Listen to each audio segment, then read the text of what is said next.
ಸ್ನೇಹಿತರೆ ನಮಸ್ಕಾರ, ನಾನು ರವೀಂದ್ರ ಜೋಶಿ. ನಿನ್ನೆ ಬೆಳಗಿನ ಸಂಚಿಕೆಯಲ್ಲಿ ಒಂದು ವಿಷಯವನ್ನು ಹೇಳಿದ್ದೆ. ಯೋಗಿಯವರ ಮಾಸ್ಟರ್ ಸ್ಟ್ರೋಕ್ ಬಗ್ಗೆ ಮಾತಾಡಿದ್ದೆ. ಇದು ಇಡೀ ರಾಜಕೀಯ ಪಡಸಾಲೆಯಲ್ಲಿ ಭಾಳ ದೊಡ್ಡ ಮಟ್ಟದ ಸಂಚಲನೆಗೆ ಕಾರಣ ಆಗತ್ತೆ. ಭಾಳಷ್ಟು ಜನ ಪತ್ರಗುಟ್ಟು ಹೋಗ್ತಾರೆ, ತತ್ತರಿಸಿ ಹೋಗ್ತಾರೆ. ಅಖಿಲೇಶ್ ಯಾದವ್ಗೆ ಏನು ಮಾಡಬೇಕು ಗೊತ್ತಾಗೋದಿಲ್ಲ, ಆ ಸ್ಥಿತಿ ನಿರ್ಮಾಣ ಆಗತ್ತೆ ಅಂತ ನಾನು ಭವಿಷ್ಯ ನುಡಿದಿದ್ದೆ. आ रहा है। हमने बिहार में भी देखा था कि चुनाव से पहले किस तरह सरकार ने सबके महिलाओं के खातों में पैसे पहुंचाने का कार्य किया था, और हमने ये भी देखा महाराष्ट्र में भी इस तरह का कार्य हुआ है। तो हम इसकी बात के लिए तैयार है। हम जानते हैं कि सरकार कुछ ना कुछ इस तरह का करेगी, लेकिन समाजवादी पार्टी इस बात के लिए तैयार है। आपको वेलकम करते हैं इसको? हम वेलकम नहीं करते, पर हम इस बात के लिए तैयार है। हम बिल्कुल वेलकम नहीं करते हैं। चुनाव से पहले लोगों के खाते में उनके कॉन्शियस को आप खरीदने की कोशिश कर रहे हैं कहीं ना कहीं। तो हम बिल्कुल इस बात में एग्री नहीं करते। सरकार को अपना कार्य करना चाहिए। पूरा आपने 10 साल तो भ्रष्टाचार कर दिया। जाने कितने हजारों लाखों करोड़ रुपए आप भारतीय जनता पार्टी करप्शन के माध्यम से, आज सड़कों की हालत देख लीजिए, आज इंफ्रास्ट्रक्चर की हालत देख लीजिए, आज नौकरियां नहीं है बच्चों पे, आज सरकारी नौकरी नहीं है। आज हमारे पीडीए जो है, पिछड़ा दलितों को जो आरक्षण मिलना चाहिए वो आरक्षण नहीं है। तो इस तरह की जो घटनाएं घटी हैं पूरे उत्तर प्रदेश में, तो पूरा 10 साल का हिसाब किताब देना है भारतीय जनता पार्टी को।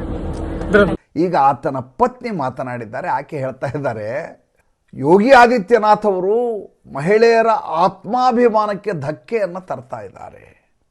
ಮಹಿಳೆಯರಿಗೆ ಸ್ವಾಭಿಮಾನ ಇರುತ್ತೆ, ಆ ಸ್ವಾಭಿಮಾನಕ್ಕೆ ಕುಂದು ತರುವಂಥ ಕೆಲಸ ಮಾಡ್ತಾ ಅವರಿಗೆ ದುಡ್ಡು ಕೊಡ್ತೀನಿ ಅಂತ ಹೇಳ್ತಾ ಇದ್ದಾರೆ. ಇದನ್ನು ನಾವು ಒಪ್ಪಿಕೊಳ್ಳಲಿಕ್ಕೆ ಸಾಧ್ಯವಿಲ್ಲ.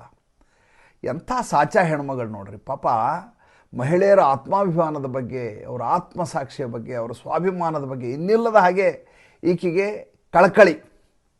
ಇವರದೇ ಸಮಾಜವಾದಿ ಪಾರ್ಟಿ ಇಡೀ ಉತ್ತರ ಪ್ರದೇಶದಲ್ಲೆಲ್ಲ ನುಕ್ಕಡ ಸಭಾ ಅಂತ ಮಾಡ್ತಾಯಿದೆ. ನುಕ್ಕಡ ಸಭಾ ಅಂದರೆ ನಮ್ಮಲ್ಲಿ ಬೀದಿ ನಾಟಕ ಅಂತ ಕರಿತೀವಿ ನೋಡ್ರಿ.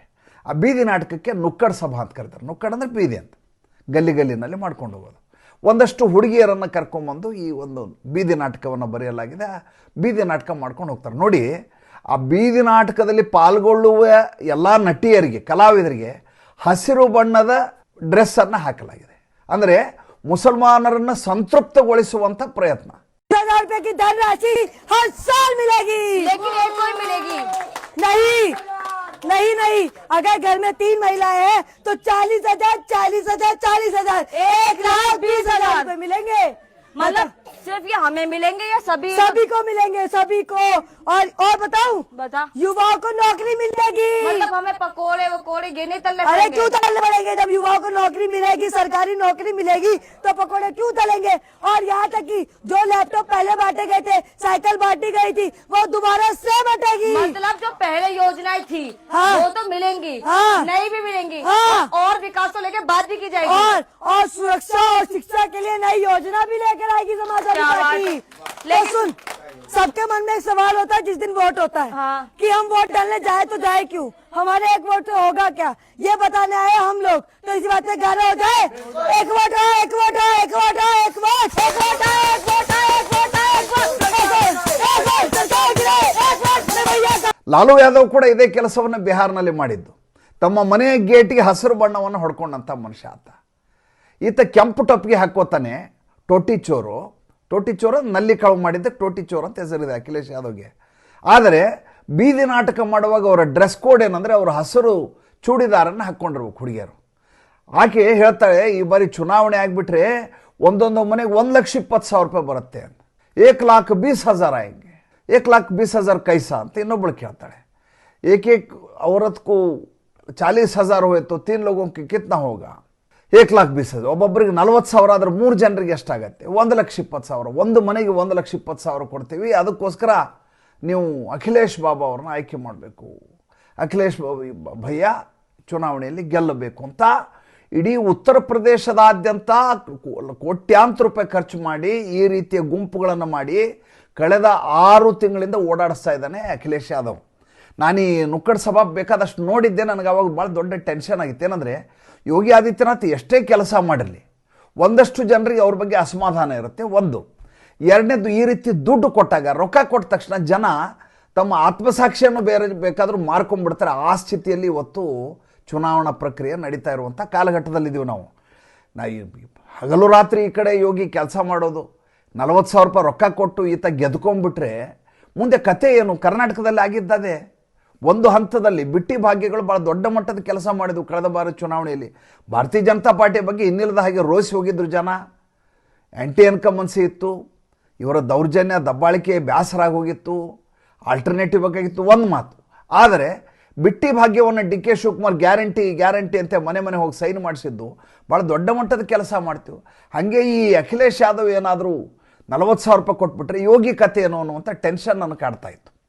ಈಗ ನೋಡಿದರೆ ಯೋಗಿ ಆದಿತ್ಯನಾಥ್ ಅವರು ಒಂದು ಮಾಸ್ಟರ್ ಸ್ಟ್ರೋಕ್ ಕೊಡುವ ಮೂಲಕ ನೀನು 40 ಅಂದ್ರೆ ನಾನು 50 ಅಂತ ಹೇಳಿದರು. ಈತ 40 ಕೊಡೋದು ಯಾವಾಗ? ಗೆದ್ದ ಮೇಲೆ 40 ಕೊಡ್ತಾನೆ. ಇವರು ಮುಂಚೆ ಅಡ್ವಾನ್ಸ್ 20,000 ಅಡ್ವಾನ್ಸ್ ಹೋಗಿರ್ತಾರೆ, ಅದಾದ್ಮೇಲೆ 10,000 ರೂಪಾಯಿ ಹೋಗಿತ್ತಾ ಹೋಗ್ತಾರೆ 3 ಸಲ 3 ಕಂತಲ್ಲಿ.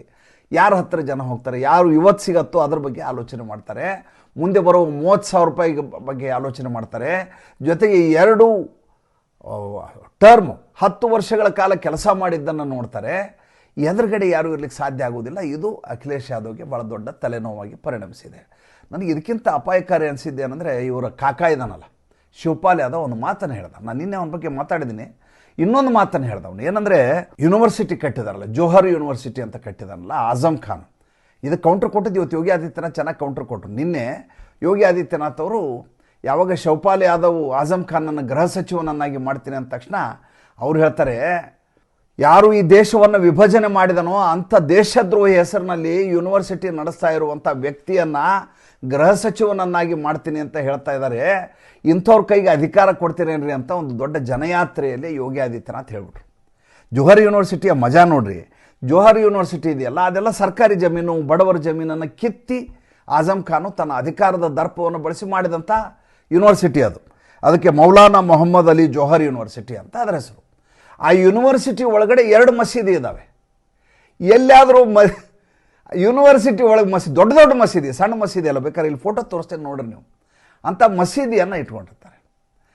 ಅಂಥ ಮಸೀದಿ ಇರ್ತಾವೆ. ಒಂದು ಎರಡನೇದು ಇಟ್ಟರೋ ಹೆಸರು ಹೆಂಗಂದರೆ ಮೌಲಾನಾ ಮೊಹಮ್ಮದ್ ಅಲಿ ಜೋಹರ್ ಅಂತ ಒಬ್ಬ, ಇನ್ನೊಬ್ಬ ಶೌಕತ್ ಅಲಿ ಜೋಹರ್ ಅಂತ ಇಬ್ಬರು. ಇವರು ಅಟೋಮನ್ ಎಂಪೈರ್ ಇತ್ತಲ್ಲ, ಅಟೋಮನ್ ಎಂಪೈರು ಸೋತ್ ಹೋಗುತ್ತೆ.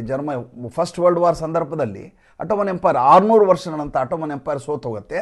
ಅಲ್ಲೊಬ್ಬ ಖಲೀಫಾ ಅಂತ ಇರ್ತಾನೆ, ಧಾರ್ಮಿಕ ನಾಯಕನೂ ಅವನೇ, ರಾಜಕೀಯ ನಾಯಕನೂ ಅವನೇ, ಎರಡಕ್ಕೂ ಸೇರಿ ಒಬ್ಬನೇ, ಧರ್ಮಗುರುನೂ ಅವನೇ. ಈಗ ಹೆಂಗೆ ಇರಾನ್ನಲ್ಲಿದೆ ಆ ರೀತಿ ರಾಜನೂ ಅವನೇ. ಅವ್ರು ಕಿತ್ತು ಬಿಸಾಕಲಾಗತ್ತೆ. ಅಲ್ಲಿ ಒಬ್ಬ ಕಮಾಲ್ ಅತಾತುರ್ಕ್ ಫೌಜಿ ಅಂತೇಳಿ ಆತ ಅಲ್ಲಿ ಟರ್ಕಿಯನ್ನು ಆಳ್ಲಿಕ್ಕೆ ಶುರು ಮಾಡ್ತಾನೆ. ಆವಾಗ ಇವರು ಭಾರತದಲ್ಲಿ ಹೋರಾಟ ಶುರು ಮಾಡಿದಂಥ ಜನ. ಯಾಕೆ ಹೋರಾಟ ಮಾಡ್ತಾ ಇದ್ದೀರಿ ಅಂದರೆ, ನಮ್ಮ ದೇಶವನ್ನು ಮುಸಲ್ಮಾನರು ಮೊಘಲರು ಆಳಿದ್ದಾರೆ, ಅವರಿಗೆ ನಾವು ನಿಷ್ಠೆಯಿಂದ ಇರಬೇಕು, ಅದಕ್ಕೋಸ್ಕರ ನಮಗೆ ಟರ್ಕಿಯಲ್ಲಿ ಮತ್ತೆ ಖಲೀಫಾ ಬರಬೇಕು ಅಂತ ಹೋರಾಟ ಮಾಡಿಸಿದಂಥವ್ರು, ಡಿವೈಡ್ ಆಗಲಿಕ್ಕೆ ಕಾರಣ ಆದಂಥವ್ರು, ವಿಭಜನೆಗೆ ಕಾರಣೀಭೂತ ಆದವರು. ಅವ್ರ ಹೆಸರಲ್ಲಿ ಯೂನಿವರ್ಸಿಟಿಯನ್ನು ಆಜಮ್ ಖಾನ್ ನಡೆಸ್ತಾನೆ. ಆ ಆಜಮ್ ಖಾನ್ನ ಗೃಹ ಸಚಿವನನ್ನಾಗಿ ಮಾಡ್ತೀನಿ ಅಂತ ಈತ ಹೇಳ್ತಾನೆ. ಅಷ್ಟೇ ಅಲ್ಲ, ಈತ ಇನ್ನೊಂದು ಮಾತು ಹೇಳಿದ್ದನ್ನು ಹೇಳ್ತೀನಿ ಅಂದೆ ನಿಮಗೆ. ಅದೇನೆಂದರೆ, ಈ ಕಾಕ ಇದನ್ನಲ್ಲ ಶಿವಪಾಲ್ ಯಾದವ್, ಅಖಿಲೇಶ್ ಯಾದವ್ನ ಕಾಕ ಇವ, ಅಂದರೆ ಮುಲಾಯಂ ಸಿಂಗ್ ಯಾದವ್ನ ಸೋದರ. ಆತ ಹೇಳ್ತಾನೆ, ಸಂಭಲ್ ಗಲಭೆಯಲ್ಲಿ ಯಾರ್ಯಾರ ಮೇಲೆ ಕೇಸ್ಗಳಿದಾವೋ ನಮ್ಮ ಸರ್ಕಾರ ಬಂದರೆ ಅವರೆಲ್ಲರನ್ನ ವಜಾ ಮಾಡಿಬಿಡ್ತೀವಿ ಆ ಕೇಸ್ಗಳನ್ನ ಅಂತ. ಎಂಥ ಅಪಾಯಕಾರಿ ಹೇಳಿಕೆ ನೋಡ್ರಿ. बिल्कुल, जितने भी झूठे केस अगर लगाए हैं सब वापस. 75% ಮುಸಲ್ಮಾನ ಅಪರಾಧಿಗಳು ಜೈಲಲ್ಲಿರೋದು ಈಗಲ್ಲಿ. ಒಬ್ಬ ಆರೋಪಿಗಳು ಇದ್ದಾರೆ, ಕೇಸ್ಗಳು ನಡೀತಾವೆ, ಅದರ ಜನ ಜೈಲಲ್ಲಿದ್ದಾರೆ. ಅದರಲ್ಲಿ ಯಾರ್ಯಾರು ಇದ್ದಾರೋ ಅವ್ರನ್ನೆಲ್ಲ ಬಿಡುಗಡೆ ಮಾಡ್ತೀವಿ ಅಂತ ಹೇಳ್ತಾನೆ. ಅಖಿಲೇಶ್ ಯಾದವ್ ಇದೇ ಕೆಲಸವನ್ನು 2012ರಲ್ಲಿ ಮುಖ್ಯಮಂತ್ರಿ ಆದಾಗ ಮಾಡಿದರು. ಮುಖ್ಯಮಂತ್ರಿ ಆಗ್ತಾನೆ, ಮುಖ್ಯಮಂತ್ರಿ ಆದ 6 ತಿಂಗಳಿಗೆ ಲಖನೌ, ವಾರಣಾಸಿ, ಅಯೋಧ್ಯೆಯಲ್ಲಿ ಬಾಂಬ್ ಬ್ಲಾಸ್ಟ್ ಮಾಡಿದವ್ರ ಕೇಸ್ಗಳನ್ನ ಖುಲಾಸೆ ಮಾಡ್ಲಿಕ್ಕೆ ಹೋಗ್ಬಿಡ್ತಾನೆ. ಅಲಹಾಬಾದ್ ಹೈಕೋರ್ಟ್ ಕ್ಯಾಕರ್ ಶೂಗದು ಕಳಿಸುತ್ತೆ, ಪದ್ಮಭೂಷಣ ಕೊಡ್ತೀಯನ್ನೋ ಅವರು ಉಗ್ರಗಾಮಿಗಳಿಗೆ ಅಂತ ಕೇಳ್ತದೆ. ಅದು ವಾಪಸ್ಸು ಕೇಸ್ ಕಂಟಿನ್ಯೂ ಆಗತ್ತೆ, ಒಬ್ಬನಿಗೆ ಕನ್ವಿಕ್ಷನ್ ಆಗತ್ತೆ, ಮರಣದಂಡನೆ ಆಗುತ್ತೆ, ಉಳಿದವ್ರ ಕನ್ವಿಕ್ಷನ್ ಆಗತ್ತೆ, ಅದು ಬೇರೆ ವಿಚಾರ. ಅಂದರೆ ಇವರ ಧೋರಣೆಯೇ ಆ ರೀತಿ ಇದೆ ಅನ್ನೋದಕ್ಕೆ ನಾನು ನಿಮಗೆ ಈ ಮಾತನ್ನು ಹೇಳ್ತಾ ಇರೋದು. ಇದ್ರ ಮಧ್ಯೆ ಯಾವಾಗ ಅಖಿಲೇಶ್ ಯಾದವ್ ಈ ರೀತಿ ಆಗತ್ತೆ ಅಂತ ಗೊತ್ತಾಯಿತು, ರಾಹುಲ್ ಗಾಂಧಿ ಆಲೋಚನೆ ಮಾಡ್ಲಿಕ್ಕೆ ಶುರು ಮಾಡಿಬಿಡ್ತಾರೆ. 50,000 ರೂಪಾಯಿ ಕೊಡ್ತಾರೆ ಅಂದರೆ ನಮ್ದು ಏನು ಕತೆ ಅಂತ. ಇವತ್ತು ತಮ್ಮ ಉತ್ತರ ಪ್ರದೇಶದ ಅಲ್ಲಿರುವಂಥ ರಾಯ್ ಅಂತಿದನಲ್ಲ, ಅಜಯ್ ರಾಯ್ ಅಂತ, ಆತನ ಜೊತೆ ಮಾತುಕತೆ ನಡೆಸ್ತಾರೆ. ಅಲ್ಲಿ ರಾಹುಲ್ ಗಾಂಧಿದಿಗೆ ಯಾವ ರೀತಿ ಸ್ಥಿತಿ ಆಗಿದೆ ಅಂದರೆ, ಆತ ಮೊನ್ನೆ ಮಾಡಿದಂಥ ಕೆಲಸಕ್ಕೆ ನಿನ್ನೆಲ್ಲ ಮೊನ್ನೆ ಏನೋ ಆತ ಕಾಂಗ್ರೆಸ್ನ ಸಭೆಯಲ್ಲಿ ನರೇಂದ್ರ ಮೋದಿಯವರ ಬಗ್ಗೆ ಮಾತಾಡಿದ್ನೋ, ಅದಕ್ಕೆ ಇನ್ನಿಲ್ಲದ ಹಾಗೆ ಬ್ಯಾಕ್ ಫೈರ್ ಆಗಿದೆ. ಅದು ಇನ್ನಿಲ್ಲದ ಹಾಗೆ ಆತನಿಗೆ ಎಲ್ಲರೂ ಕ್ಯಾಕರಿಸಿ ಹೋಗಿತಾ ಇದ್ದಾರೆ. ಈತನ ಮೇಲೆ ಹಾಕಿರುವಷ್ಟು FIR ಇಲ್ಲಿವರೆಗೂ ಯಾರ ಮೇಲೂ ಹಾಕಿರ್ಲಿಕ್ಕಿಲ್ಲ, ಅಷ್ಟು FIR ಆತನ ಮೇಲೆ ಬಿದ್ದಿದ್ದಾವೆ. ರಾಹುಲ್ ಗಾಂಧಿ ಈ ಬಾರಿ ಬಚಾವಾಗೋದು ಕಷ್ಟ ಇದೆ. ನರೇಂದ್ರ ಮೋದಿ ಅವ್ರಿಗೆ ಕ್ಷಮಿಸ್ಬೋದು, ಈ ದೇಶದ ಜನ ಇಂಥ ಮಾತುಗಳನ್ನ ಕ್ಷಮಿಸೋದಿಲ್ಲ. ಆಮೇಲೆ ನಿಕೃಷ್ಟ ಸ್ಥಿತಿಗೆ ರಾಜಕಾರಣವನ್ನು ತೆಗೆದುಕೊಂಡು ಹೋಗಿರುವಂಥ ಅಪಕೀರ್ತಿ ಶ್ರೇಯಸ್ಸು ಯಾರಿಗಾದರೂ ಸಲ್ಲುವುದಾಗಿದ್ದರೆ ಅದು ಕೇವಲ ಮತ್ತು ಕೇವಲ ರಾಹುಲ್ ಗಾಂಧಿಗೆ ಸಲ್ಲತ್ತೆ. ಇದ್ರ ಬಗ್ಗೆ ಈ ಆತನ ಸೋದರಿ ಇದ್ದಾಳೆ, ಇಷ್ಟ ಇರಲಿಲ್ಲ ಆಕೆ ಇರುಸ್ಮರ್ಸ್ ಮಾಡ್ಕೊಂಡು ಈ ವಿಷಯದ ಕುರಿತು ಪ್ರಶ್ನೆ ಕೇಳಿದಾಗ ಇರುಸ್ಮರ್ಸ್ಬೇಕು. ಆಕೆಗೆ ಗೊತ್ತು ಈ ರೀತಿ ಮಾತಾಡೋದನ್ನ ಭಾಳ ದೊಡ್ಡ ಮಟ್ಟದ ಡ್ಯಾಮೇಜ್ ಆಗತ್ತೆ ಅಂತ ಆಕೆಗೆ ಗೊತ್ತಿದೆ. ಒಂದು ಖುಷಿ ಇದೆ, ಏನಂದರೆ ಈತ ಡ್ಯಾಮೇಜ್ ಆಗಿ ರಾಜಕಾರಣದಿಂದ ಹೊರಗೆ ಹೋದ್ರೆ ನಾನು ವಿಜೃಂಭಿಸಬಹುದಲ್ಲ ಅನ್ನುವಂಥ ಖುಷಿ ಇದೆ.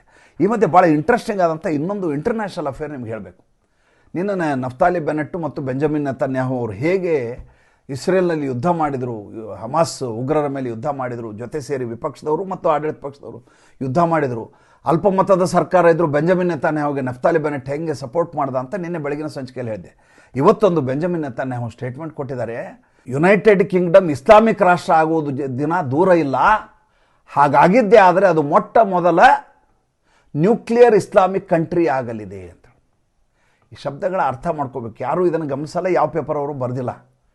ಯುನೈಟೆಡ್ ಕಿಂಗ್ಡಮ್, ಯಾವ ಯುನೈಟೆಡ್ ಕಿಂಗ್ಡಮ್ ಇದೆ, ಲಂಡನ್ನು ಇಂಗ್ಲೆಂಡ್ ನಾವೇನು ಹೇಳ್ತೀವಿ ಇಂಗ್ಲೆಂಡ್ಗೆ, ಆ ಯುನೈಟೆಡ್ ಕಿಂಗ್ಡಮ್ಮು ಇಷ್ಟರಲ್ಲಿಯೇ ಇಸ್ಲಾಮಿಕ್ ರಾಷ್ಟ್ರ ಆಗಲಿದೆ. ಯಾಕಂದರೆ ಅಲ್ಲಿಗಾಗಲೇ ಇರುವಂಥ 6 ಜನ ಮೇಯರ್ಗಳಿದ್ದಾರೆ. ಸಾದಿಕ್ ಖಾನ್ ಅಂತ ಒಬ್ಬ ಇರೋದಲ್ಲಿ, ಸಾದಿಕ್ ಖಾನ್ ಇಡೀ ಇಸ್ಲಾಮಿಕ್ ಇದನ್ನು ತಂದುಬಿಟ್ಟಿದ್ದಾನೆ.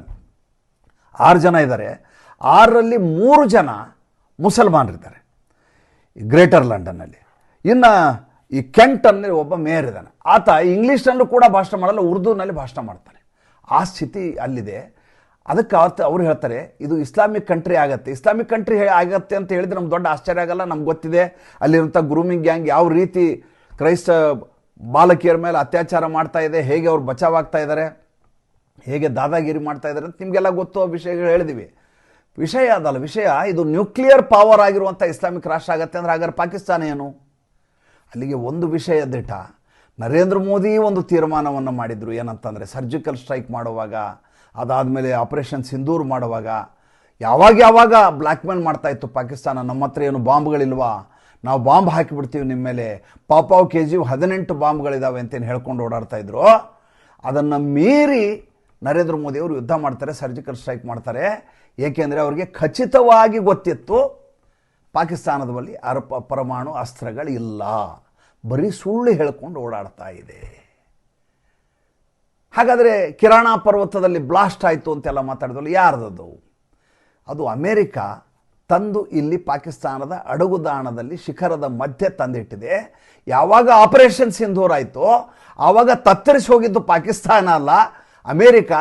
ಯಾಕೆಂದರೆ ತನ್ನ ಪರಮಾಣು ಅಸ್ತ್ರಗಳಲ್ಲಿ ನಾಶ ಆಗಿ ಹೋಗ್ಬಿಡ್ತಾವೆ ಅನ್ನುವಂಥ ಭಯ ಅವರನ್ನು ಕಾಡ್ತಾ ಇತ್ತು.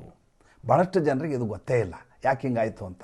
ಇನ್ನು ರಾಹುಲ್ ಗಾಂಧಿಯ ವಿಚಾರಕ್ಕೆ ಬರೋದಾದರೆ, ಈತ ಆಲಂಗಿಸಿಕೊಂಡಿರೋ ವಿಚಾರ ಎಲ್ಲ ಕಡೆ ಸುದ್ದಿ ಆಗ್ತಾ ಇರೋ ಸಂದರ್ಭದಲ್ಲಿ ಇವರ ಕುಟುಂಬಸ್ಥರು ಯಾರ್ಯಾರ ಜೊತೆ ಆಲಂಗಿಸಿಕೊಂಡ್ರು ಅನ್ನುವಂಥ ವಿಡಿಯೋಗಳು ಎಲ್ಲ ಕಡೆ, ಎಡ್ವಿನಾ ಮೌಂಟ್ ಬ್ಯಾಟನ್ ಜೊತೆ ತಪ್ಪಿಕೊಂಡ್ರು, ಇಂದಿರಾ ಗಾಂಧಿ ತಪ್ಪಿಕೊಂಡ್ರು, ಬೇರೆ ಬೇರೆ ವಿಡಿಯೋಗಳು ಎಲ್ಲ ಕಡೆ ಪ್ರಚಲಿತಗೊಳ್ತಾ ಇದ್ದಾವೆ, ಎಲ್ಲ ಕಡೆ ವೈರಲ್ ಆಗ್ತಾ ಇದ್ದಾವೆ. ನೋಡಿ, ಗಾಜಿನ ಮನೆಯಲ್ಲಿರೋನು ಕಲ್ಲು ಹೊಡಿಲಿಕ್ಕೆ ಹೋಗಬಾರ್ದು. ಕಲ್ಲು ಹೊಡೆದದ್ದೇ ಆದರೆ ಎದುರುಗಡೆಯಿಂದ ಬರುವಂಥ ಕಲ್ಲುಗಳು ಒಂದೇ ಆಗಿರೋದಿಲ್ಲ, ಸಾವಿರಾರು ಆಗ್ತವೆ. ಆ ಸಾವಿರಾರು ಕಲ್ಲುಗಳನ್ನು ತಡ್ಕೊಳ್ಳಿಕ್ಕೆ ಶಕ್ತಿ ಇರಬೇಕು.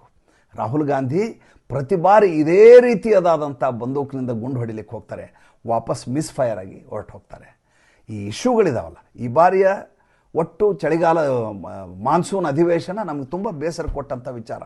ಏನೂ ಕೆಲಸ ಸರಿಯಾಗಿ ಮಾಡಲಿಕ್ಕಾಗಲಿಲ್ಲ ಅಂತ. ಆದರೆ ಬೌನ್ಸ್ ಬ್ಯಾಕ್ ಆಗಲಿಕ್ಕೆ ನರೇಂದ್ರ ಮೋದಿ, ಅಮಿತ್ ಶಾ ಅವರಿಗೆ ಭಾಳ ದೊಡ್ಡದಾದಂಥ ಅವಕಾಶವನ್ನು ಇದು ಒದಗಿಸ್ಕೊಡ್ತೀವಿ.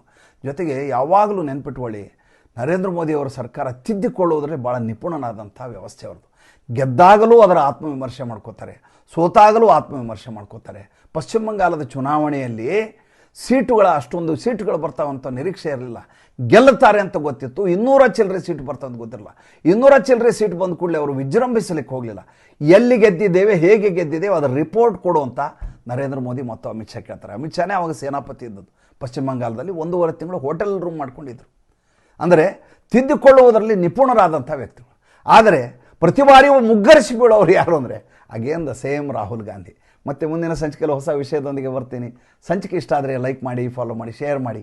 ನಮ್ಮ ಮುಕ್ತ ಪತ್ರಿಕೋದ್ಯಮಕ್ಕೆ ದಯವಿಟ್ಟು ಆರ್ಥಿಕವಾಗಿ ಬೆಂಗಾವಲಾಗಿ. ನಮಸ್ಕಾರ.